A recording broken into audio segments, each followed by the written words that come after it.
Hey guys, how we doing and how we feeling today? I'm your host Emilio Fernandez and welcome back to the Pop and Bop podcast. Now, on this episode, we're going to talk about and review Halsey's fifth studio album, The Great Impersonator. Now, in case you don't know who Halsey is, well, let me tell you. She's best known for hits like Closer with the Chainsmokers and Without Me. Now, this album is mainly a blend of the following genres and subgenres, which are pop, folk, pop rock, alternative rock, and indie rock. And the singles that we've had up until this point are four, which are Lucky, Lonely is the Muse, Ego, and I Never Loved You. Now, onto the album itself. So, the album is the standard edition of this album is 18 songs and it's about an hour and 6 minutes long. So it's on the longer side of a listening session. So we're gonna find out if it's worth your while, you know? Now, starting with the first track, we have Only Living Girl in LA. Halsey starts us off with the stripped back acoustic guitar intro. The listener may be fooled into thinking that the entire song will be carried by the acoustic guitar, but as the song progresses, some soft drums are incorporated, which get hectic towards the end. And okay, I forgot to mention this, but this is a concept album. So each song was inspired by a different icon according to Halsey, and the concept of this album is what if Halsey debuted in different decades? So, what if she debuted in the 70s, the 80s, the 90s, and the 2000s? Since she debuted in the 2010s. Okay, so with that out of the way, as I said, this track was inspired by Marilyn Monroe.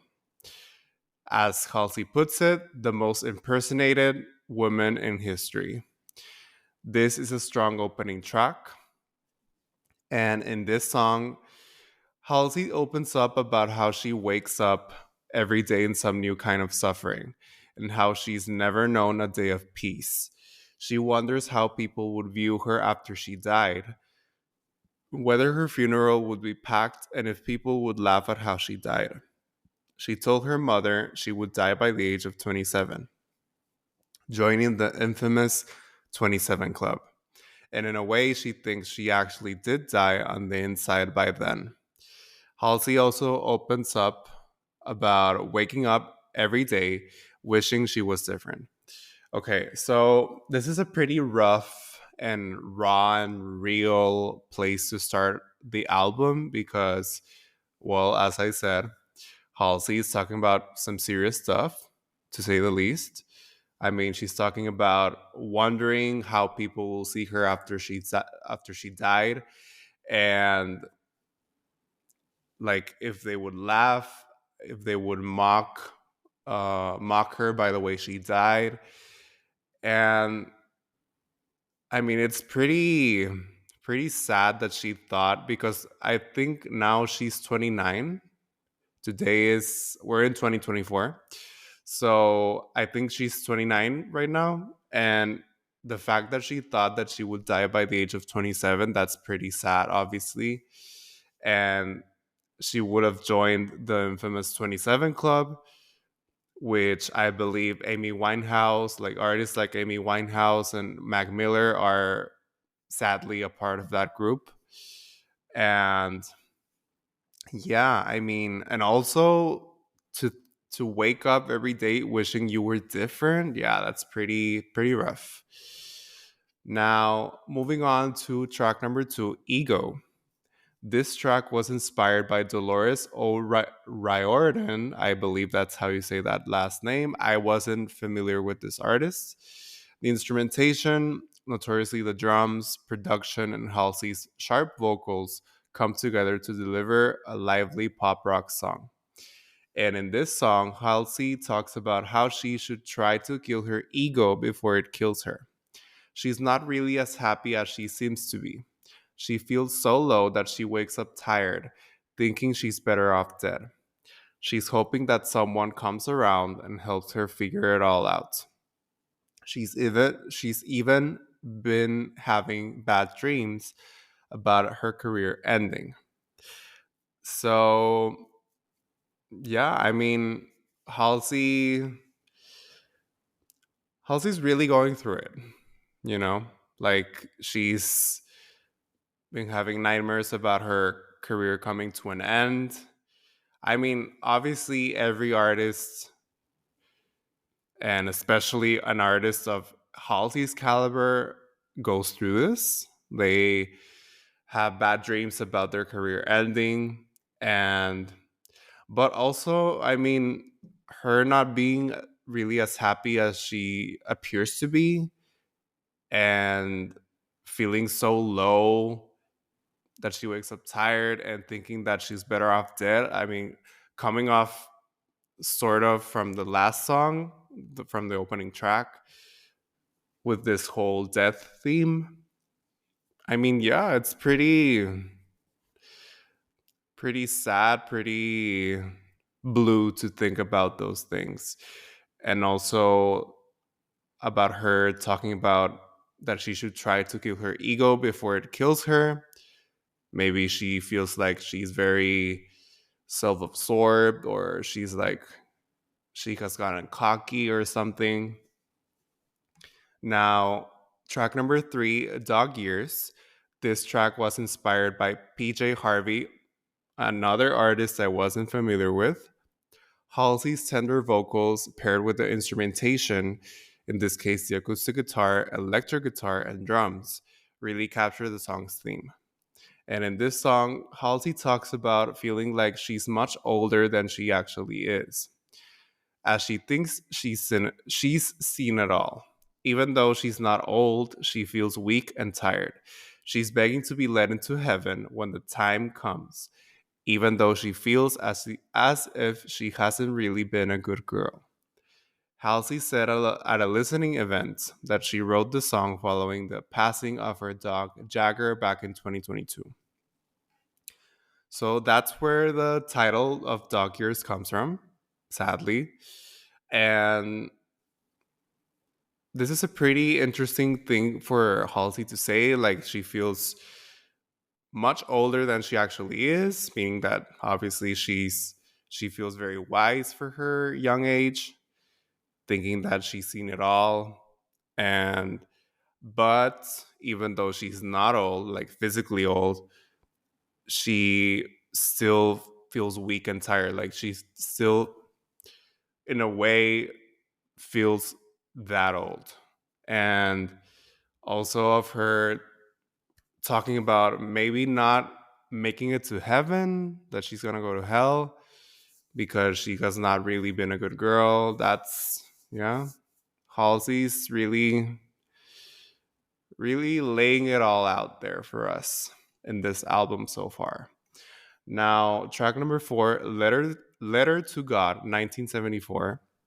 This track was inspired by Cher, more specifically her 1974 number one hit, Dark Lady, a song that I haven't listened to yet. Halsey's vocals sound like they're in the background, alluding to how a letter is typically read out loud. And in this song, Halsey opens up about the prayers she would say at night when she was little, pleading with God to be sick and loved. So this is a pretty interesting, let's say, thing for Halsey to be singing about because, as some of you may know, she has been diagnosed with lupus.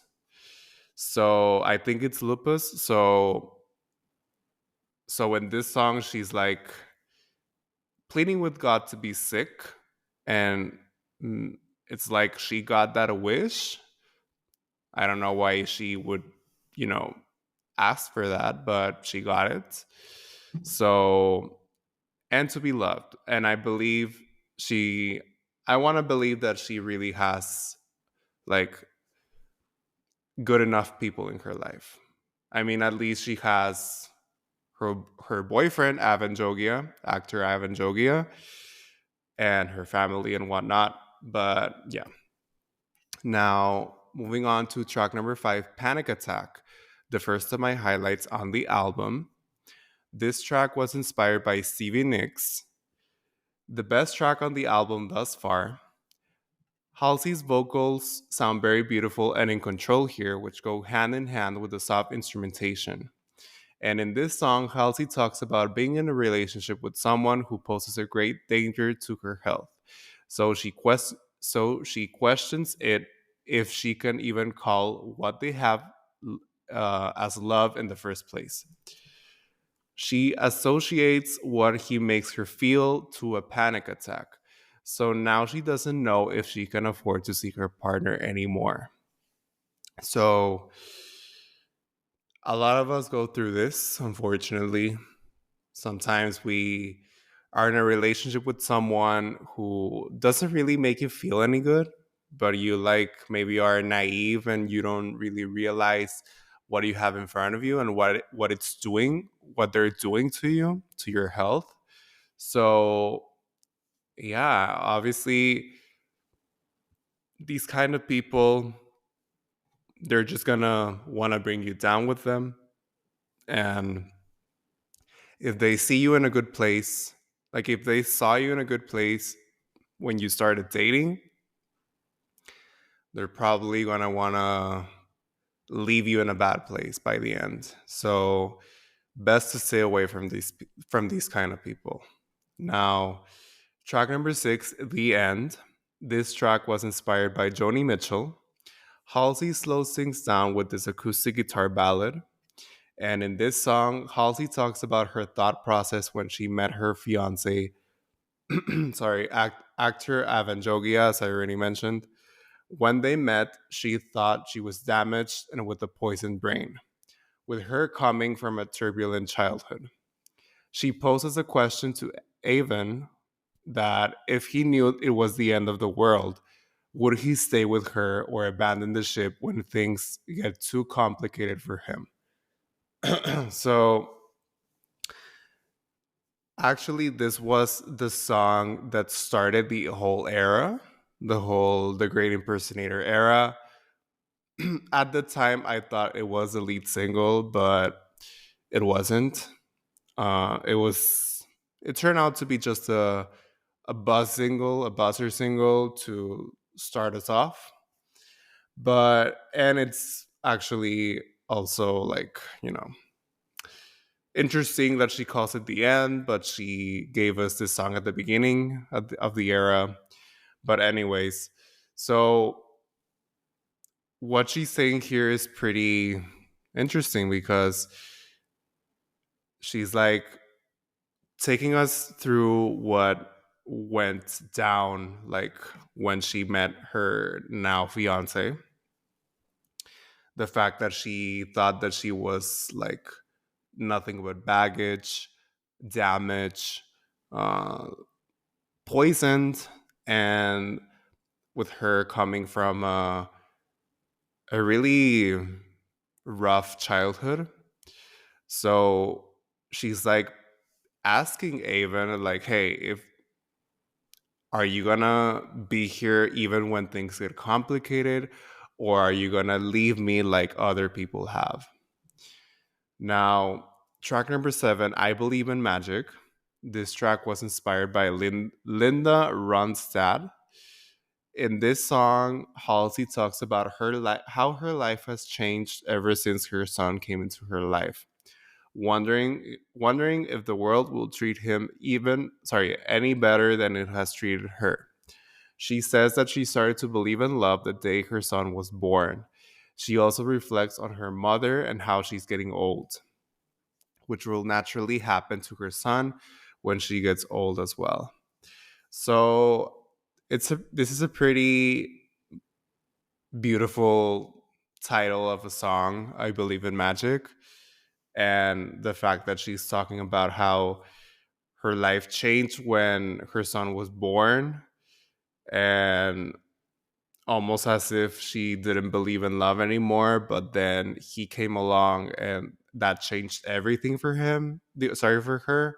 It changed her whole perspective on love. So And obviously, with her reflecting on how her mother is getting old and how the same will happen when Halsey gets old and her son has to like live with that, like live with the fact that her mother is just getting older. Now, track number 8, Letter to God, 1983, another one of my highlights. This track was inspired by Bruce Springsteen, and in this song, Halsey tells God that she doesn't want to be sick and doesn't want to feel pain. So she pleads with him to get it over with quickly. She reflects on the fact that she watched friends die at the very young age of 21, and now she's 28. Okay, so I was wrong. She's not 29, she's 28. Anyways, she's at the doctor's every day dealing with heavy stuff that someone of her age may not typically have to endure. So, as you'll see, there are 3 installments of this letter to God type of song in the album. So, this is the second one. So, we're continuing from the previous one, from the previous letter. And now she's like, I don't want to be sick. But in the first letter, she did want to be sick. Now she doesn't want to be sick and doesn't want to feel pain. So she wants it to be over quickly now that she is sick and in pain. And it's pretty interesting that she's like also mentioning what she did a few songs back about how at the time she thought she was going to die by 27, but there but she did have friends that died at 21, which is pretty young obviously to die. And now she's 28. And but even with her being alive and well at 28, she's every day at the doctor's and she's dealing with stuff that is not normal from someone of her age, like at least in the physical health kind of thing, kind of like side of things. But okay, so we move on to track number 9, Hometown. This track was inspired by Dolly Parton. This track sounds somewhat folksy, and in this song, Halsey talks about there being no reason whatsoever for her to go back to her hometown. Now, track number 10, I Never Loved You. This track was inspired by Kate Bush, famous for, I can't remember the name of the song, but it was the one of Stranger Things season 4. I think it was Running Up That Hill. Yeah, that's the song. Now, we get some piano on this track, and it's a welcome addition to the album that suits this particular moment quite well. And in this song, Halsey seemingly recounts a time when she had a near death experience and how despite what went down with her lover, she assures him she never loved him in vain. Being in the mindset that she's about to be gone from this world, she tells him that what he should do to carry on with her memory. So it's always a pretty, well, I was going to say interesting. I know I've said that word a lot on this episode, but okay. I don't know any other word right now to describe this, so we're just going to roll with it. So it's a pretty interesting thing she's talking about in this song, because I at least thought that I interpreted this song as a post near death experience story. So it's always pretty interesting to see what the person thought of, like the thought process that they had after the fact. So the fact that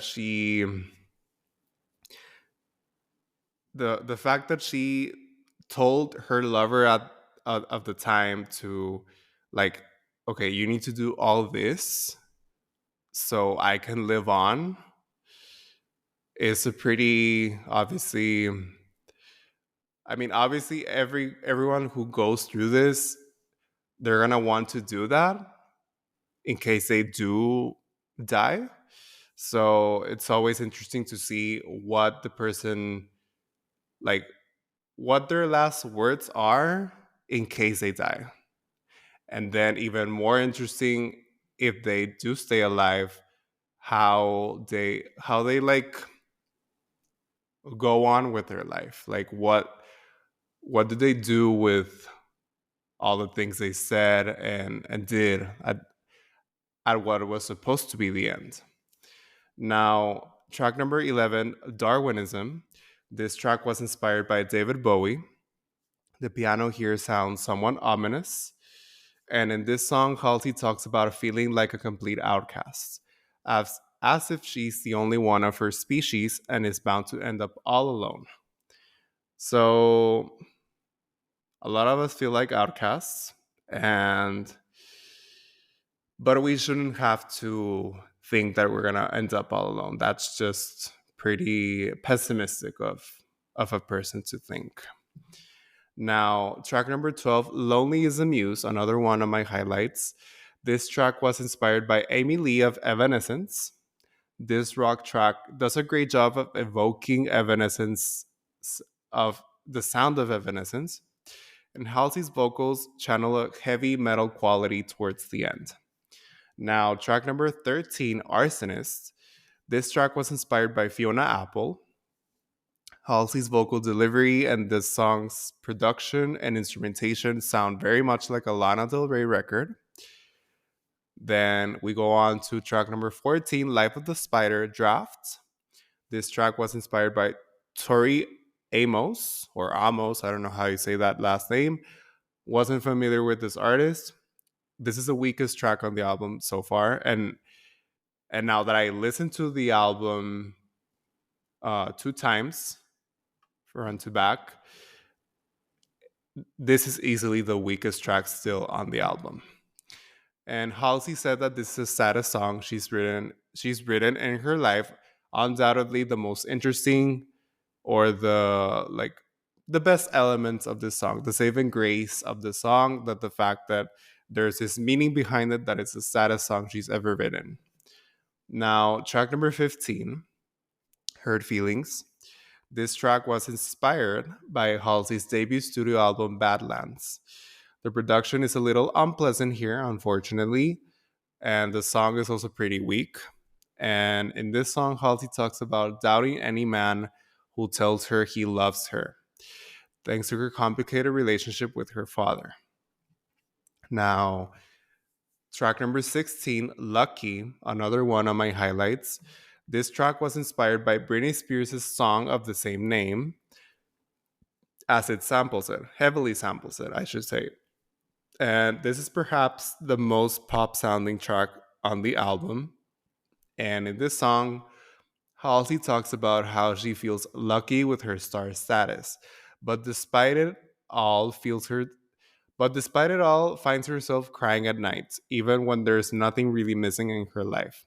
She also opens up about nasty comments she had to endure from people, like those that would firmly believe that she was losing so much weight because she was on drugs, which couldn't be farther from the truth. Okay, so it's good that Halsey is grateful for her celebrity status, but obviously that comes with a price. We've seen it many times with many artists. And I just have to say that, like, people just should just stop commenting on other people's bodies and assuming why they lost or gained weight, especially in the case of the song, why they lost weight, that they're on drugs or something. Like, people should just pack it up and leave it be. Now, track number 17, Letter to God, 1998. The last of my highlights on the album. This track was inspired by Aaliyah. Halsey layered this song with vocals from her son Ender Ridley when he was just a baby, and this is arguably the strongest track on the album. And that brings us to the final song on this album, track number 18, The Great Impersonator, the title and closing track. This track was inspired by Bjork. This is not a very strong closing track and certainly not worthy of being the title track. And the direction Halsey took with her vocals here doesn't really work. Okay, so that was the album. So overall, the concept for this album was successfully executed. As I said at the beginning, the concept was what if Halsey debuted in different decades, 70s, 80s, 90s, and 2000s.